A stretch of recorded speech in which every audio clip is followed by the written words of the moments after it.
Union, Washington is known for its beauty, but just up the hill from the Hood Canal sits a place that's more than just a pretty view. It's a sanctuary.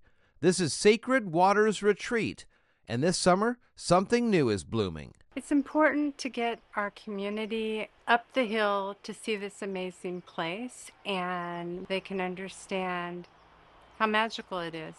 On July 20th, Sacred Waters is hosting an art and community fair, a free, all-ages event that brings together local artists, musicians, food, and neighbors in one vibrant celebration.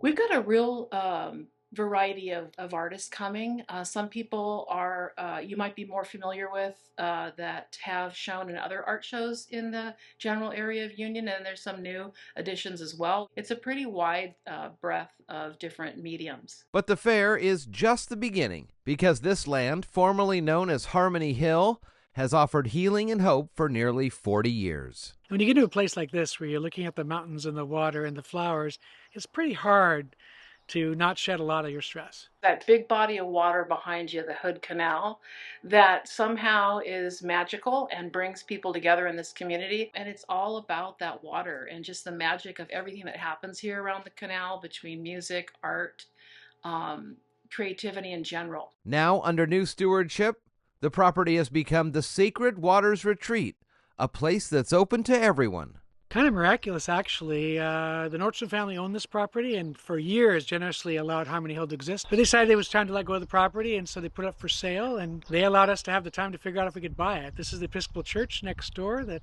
St. Andrew's House is part of.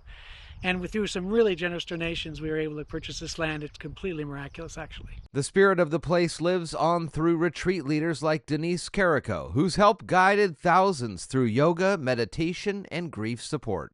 Everyone is welcome here. Doesn't matter, even though now the Episcopal Diocese owns the property. Really, we're open to all traditions, all faiths. Everyone is included here. Everyone is welcome here. So it can be a place, even if you just live 5 minutes away, to come to be to a retreat. Yeah, our campus is open. We really don't ever shut it down. So people can just come up the hill, sit on the lawn, walk the Labyrinth, walk the garden. People are very welcome. You can wander the Labyrinth, visit the quiet Grief Grove, or whisper into the Windphone, a special spot to share words with loved ones who've passed. Guiding people up the hill, to the Grief Grove, to the Windphone.